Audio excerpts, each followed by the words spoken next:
Balima alnya kuma très urgent. Balima bien samedi 9 août 2025. Balima ou irisuka représentant be Nations Unies na atoko Chumakov a photo fleni. Irisuka représentant be oni kona na Nations Unies na ako kabe wolole madake dien mogo beyi kuka fereke kana Mali ni Burkina ni Niger deme ko dien seleke nani babanci wale mogo marfatigu ku keleme ka Mali ni Burkina ni Niger sege irisuko ku mogo be dien ka deme la irisuko ku mogo be tubabu ka deme la ko tubabu ka na Mali deme ko tubabu ka na Burkina deme ko tubabu ka na Niger deme ko sinon ko ça ne va pas mena Malion bo fili la o korote ko irisu ye échec kede o koroto ide irisu kayi ambe irisu ka partenariat la awandalembe ala fana ambe gagner combat ina mais irisu mana condition fla de la meno secret fo Malion ngena bi condition fla ou be saba irisu be ka mogo mun wole ku kana Mali ni Burkina ni Niger de anyo mogo kelon de gain irisu be ka mun wole ko kana on de bi anyo mogo kelon de gain muye irisu bla ka fo ko mogo kelon ngana on de metukuni udu mbaro nuba ndeme ubuka politi uba fode aye nike uba kana nike uti deme fu falaki dien kono halu be warami jurudo la uta di ma fula iriso ko mo kelon kolu kana ndeme parce que dien bloku fladi iriso be ka mo munu wole iriso te ka gongolo te ka jakuma wole iriso be ka Amerique ni France ou de wole ko mo kelon ngana anyolu gen angongol tolu fe iriso ko kolu kana ndeme o munu na ndo isa meno fana secret fo nyana bon kuma flana fana munye o de ka juguna be irisu nyabe soulèvement populaire de wuli tola la crise économique de bena wuli AEC kono irisu nyaba la bi bamba ci wala mogo ube katanga izinu jeni bi no yanga izinu jeni bi mogo bena bla chômage ou la waru tena soro économie bena bi sedun te irisi seka mogo jama be kole ko irisi bi seka ndebe armée mana manifi iga jamana a gestion bi yere de bulu hali Amerique te se ka Mali sauver tant que Mali on yere mukli hali irisi ni Amerique farala ngon ga ni France ko ka Mali ko ka banque mondiale ta ka tour Mali kono ni Malien do ma barake Mali te avancer irisu nyabe munela irisu nyabala anga izinu be ka jenibi chinois be ni ga décourager chinois fefe be Mali dugu fefe la abe bolla kana baba kono bi nye information mi soro de abisa ga be fili chinois fefe be anga villa anga dugu misenu na chinois ka mogo chama yoro chama bla ube bolla kana baba kono parce que ube ka faka ube ka ta chinois mina mindoru la ube ka ta chinois mina anga izina halu yanga sugorgla izini munu jeni chinois chama mina nala irisu nyabola irisu nyabe crise économique de wuli tola la serunde irisu ye kande mola bon ba machi wale mogo be katanga izinu jeni bi irisu nyabala o labante dawara o révolte populaire di irisu nyabe changement de régime de la irisu taro ba ke chogomina ara madeni konna filla ibe kuma irisu be kan deme irisu kono jelendo awale daleme irisu ali shini irisu ka partenaire amani misala awa irisu ma esakita de AEC ni problème ndo AEC jamana nyamogo yere de kangu ka politique jatimine sisa parce que économiquement awa pire encore irisu ka représentant bora akoko dien kana Mali deme a semaine fla français la ayatonga kalam voilà. L'AES a besoin du soutien de la communauté internationale, représentant adjoint de la Russie auprès de l'ONU. Le Mali, le Burkina et le Niger, membres de l'Alliance des États du Sahel, ont besoin d'un soutien collectif à l'échelle mondiale, car ils sont devenus la principale ligne du front dans la lutte contre les groupes armés terror dans l'Afrique de l'Ouest. C'est ce qu'a déclaré le représentant permanent adjoint de la Russie auprès de l'ONU, Dmitry Chumakov, lors de son intervention à la réunion du Conseil de sécurité des Nations Unies. A un défaut. Or, on y a mon fana jabi, ogo problème ta la kalibena orola je, ogo koka jurumu mba na deti mu makoko lube boy. A fleni. Or, Malion, on ne kokante Franci fait, a momante mo munu fait. Or, kanga sigo mo kelo matukun, kanga to deli. Kanga ta Franci na Amerique deli ko dala garib ko wardama. Kanti sangere koro. Irisu ko kolu seru dana. Irisu yande me alabado. Irisu manjanfa de. Billahi irisu manjanfa. Jamana mine ko juguya. Surtout Mali. Mali de plate tournante. Tant que Mali ma clé, Burkina te lafia. Tant que Mali ma clé, Niger te lafia. Bama Chiwale mogo munu be kata Burkina Chika Niger ti ou bebora Mali de kono. A sourci, a faso bora Mali de kono. Depuis coup d'état ma ke a bebora Mali de kono. Ou bora Libi gana Mali de la kasoro kata Burkina kama kata Niger kama akara teni. Bon tant que Mali ma solution soro bama Chiwale mogo la Burkina Niger te la. Irisuka kuma be a iradi, ça ne va pas au Mali. Voilà la vérité. Et puis maintenant code de no fana fanyana bi. Bama Chiwale mogo nunu munu Burkina ye u ka nyamogo bafara. Bama Chiwale munu meka marfa ta kan kele bi. Tero nunu u ka nyamogo ba Burkina ya faga. Atali teme kalo kelenka. O remplaçant o ma sigi Burkina de o sigi le Mali de kono bi. A fen fen be ka attaque ke bi a be loger le Mali kono. Mali kera ubu mamuso ka ganfuru la Mali de kono bi. Mune nana noyi. Mena misela kelni Mali o ma. 2021, 2022, 2023, on de kume ni maou nyini. Ni Bama Chiwale mogo, yade agal naka mogo, Amadou Koufa naka mogo, Mali armée kume avion takata ol de nyini bi. Mali armée kume avion takata ol de nyini. Muna, nga matuguni, ngo irisu nyabe soulèvement populaire la. Mo roni développement na to développer ni usine tira sisan ni économie tiena sisan mogo bena muruti fanga contrôle ni malien blara geleya kono mogo be wuli fanga contrôle na man kolosi abe so ka sirita nyona si bomo si jan be so na fanga ta parce que ni geleya kera chama be ka kule ko vivre la transition geleya musoro halibi chama be kule la be ko vivre asimi ko ta bela geleya manali ni geleya sera niveau do la ete dumunungo sabaka kile kono ebe dumunungo flaka kile kono ikume moga soro ali dorome flaito soro wallahi ubebe wuli he farafite gele yaku billahi o mogo kilometre la ka wuli ka ta kwa simi kata kono na ko samba pa na ma ka fu mogo tunya mogo di foni ala en chapide ni gele ya nana irisu nya bala ulu ka intérêt menacer les bebi parce que muna nana ni beyi Muna to Bama Chiwale mogo ye fanga soro bi en contrôle la bi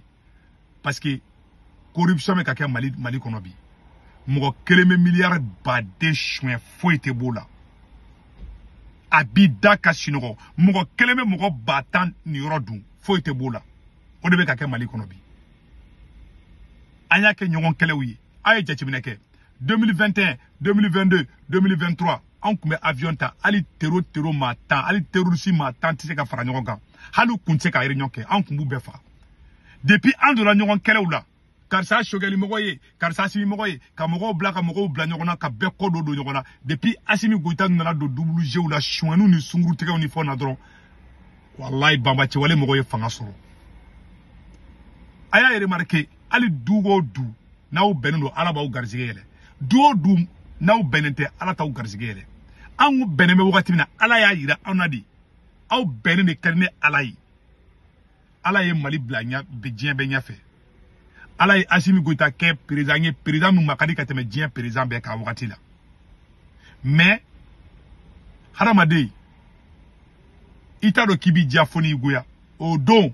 Burkina nyabora en fait olu fana coup d'état ke uka dugula kuka président jugu genga boy Niger fana coup d'état ke o beyo ye aunde la o Assimi Goïta ka cheyayo o yan be farale nyongo ganye bara mi ga woro yi mais Assimi Goïta fanga jarabi nana douala a somogo a sunguru a demebagaw ka ko yere yelema ka ke janfa yere depuis janfa do na ko ina ko inche comme ko in commencera ka tien irisu be woro minabi irisu yu seko ke wallahi irisu ma esheki kede ni esheki mi do Mali de esheki ke irisu tse kata fo a Mali desera de parce que Burkina be ki débrouiller Niger be ka débrouiller Assimi Goïta ka fanga mene ko juguya de keleme ka AEC yere bla danger la bi ka irisu konna flibi ka geleya yere do AEC kono bi ka attaque keke ay remarqué depuis Assimi Goïta dona M5 kewla manamana kelew ni yugoro ya ko la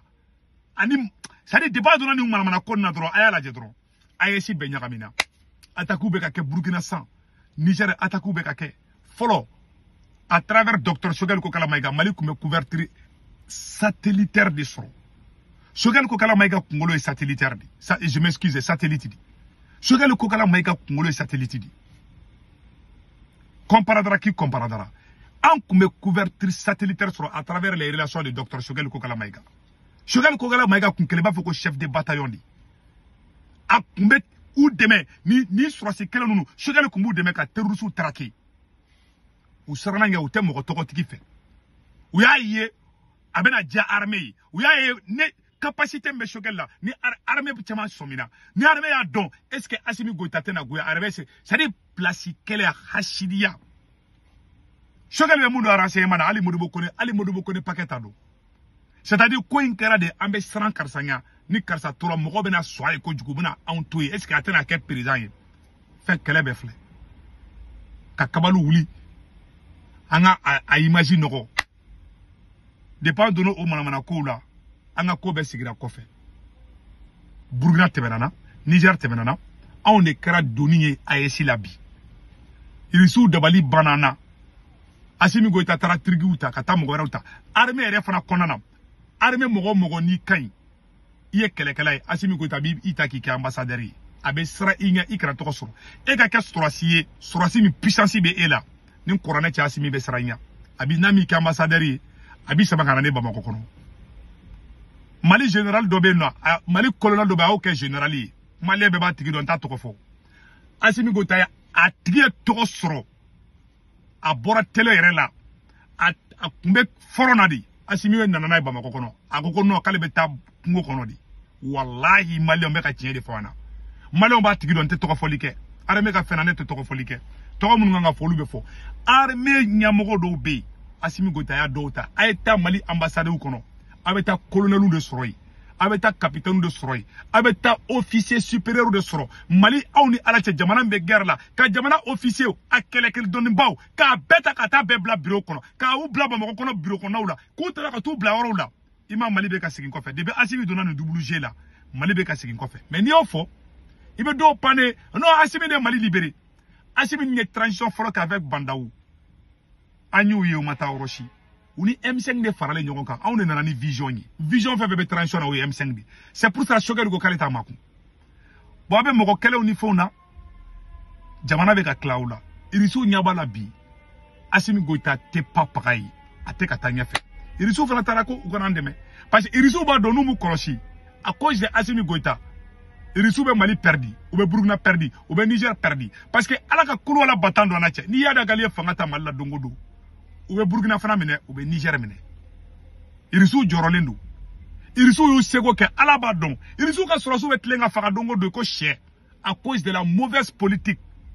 jamana minɛ ko juguya o de bɛ ka Mali bila problème in kɔnɔ kuma fila tɛ kuma kelen dɔrɔn de don irisiw y'u seko kɛ irisiw ɲɛ b'a la ni gɛlɛya nana don ni usine nana ci maliyɛnw bɛ wuli ka soulèvement populaire kɛ ko ka Assimi gɛn o soulèvement populaire fana n'an m'an kɔlɔsi banbaciwale mɔgɔ bɔnbɔnsitigi ninnu bɛ sɔn ka fanga ta Choguel Maïga o ka tiɲɛ sigira ma bi irisiw filɛ ka Choguel Maïga ka tiɲɛ de sigira ma bi Choguel Maïga nin kelen de fɔ o aw ko k'o tɛ Mali fɛ aw bɛ fɛ nkalon de ka tigɛ bon irisiw ka représentant taara fɔ aw bɛ ka minnu kɛlɛ dɛ k'aw tɛ minnu fɛ dɛ irisiw ko ka ne ni kuma kun bɔra Choguel da b'a fɔ ko Choguel bɛ fɛ k'an di Faransi ma ɔ irisi minnu bɛ k'an dɛmɛ bi irisiw ko tiɲɛ yɛrɛ la ko an ye Faransi mun gɛn ani Amérique nunu k'olu kana sigi k'an dɛmɛ parce que diɲɛ bloc fila de soit i bɛ irisi ni chinois ka côté la soit i bɛ tubabuw ka côté la ɔ irisiw bɛ ka mɔgɔ minnu wele bi k'olu kana an dɛmɛ bi o ye tubabuw de o ye Américains ni Faransi de an ye minnu gɛn dɛ k'an t'u fɛ dɛ ka fɔrɔlan ta k'u tagamatɔ yɛrɛ fura dɛ irisiw taara o mɔgɔ kelen nɔfɛ k'u kana aw dɛmɛ parce que irisiw b'a dɔn Assimi Goïta bi dogo ka baara kɛ n'u ye irisiw b'a dɔn Mali de problème ye problème bɛ ye Mali de hali Sadio Kamara bɛ opération min kɛ Assimi Goïta da b'a la irisiw taara dɛmɛw ɲini mais irisiw ka kuma in a ma digi ne la irisiw ye dɛmɛ kɛ tan cogo la a diyara ne ye tiɲɛ na a diyara ne ye tan cogo la diɲɛ bɛɛ y'a dɔn bi k'a fɔ ko ça ne va pas pendant k'o bɛ ka nkalon tigɛ mɔgɔw ye ko ça va mais ça va pas an m'an to nin na an ka jamana kun bɛ tilan na k'u to yɛrɛma karan na k'u to manamana ko la bon voilà les réalités mɔgɔ caman ko irisiw y'an janfa irisiw ma dɛsɛ dɛ irisiw ma échec ta dɛ ayi hali sini an bɛ irisiw fo irisiw ka cɛ kuma fɔ a bɛ k'an dɛmɛ de parce que a b'a dɔn ninnu tɛ tiɲɛ fɔlɔw ye wallahi an ka armée bɛ communiqué dɔw kɛ ne bɛ tila ka taga irisiw ka sɔrɔsiw ka page ou sans faire là o be mu fo ani mali armée be mfo te kele menete so ngakuma ambe kodo fendo fin non anga kele keni tien wallahi propaganda be no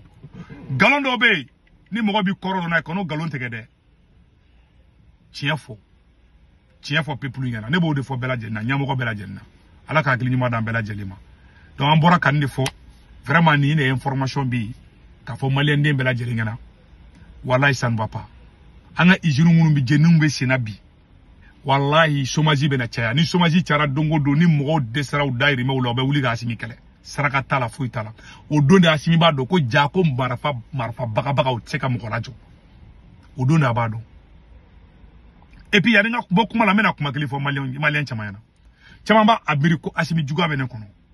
ni asimi ko tabora malla dongo kana ameriki ni mo ko kibeta wo cha asimi la ne sekutu ngarabi kele de ta asimi kele ameriki dugo golu kaya foka jien wuli ne tata juga kele non hali bubu mabel ni abdu nyangu na amerika ne tukele ni ne wo yembu fuere ni mo re ko ni american de no ko kabe abdu nyangu be bubu mabel kele ni ne ayi mba fa na kana kele ngone so mo ko dibo ne betendi ne ka kele be réseau di en dehors du réseau confine de autour de famille dobe et ali dobe bi be kare ko no bi neni parce que akila ta tekeli c'est des idées trop tifanga lama ne bulaje ne be yeluma ali sokona ibita soro ini muso te particulier o koro ka feke muso te bijou de ma ay na ka politique donc quoi politique ma d'abord juguya kama politique de gorane e sonali ma ne ma soni ma ainsi va la vie o de kundo malien ala ka akili ma dambela jelema voilà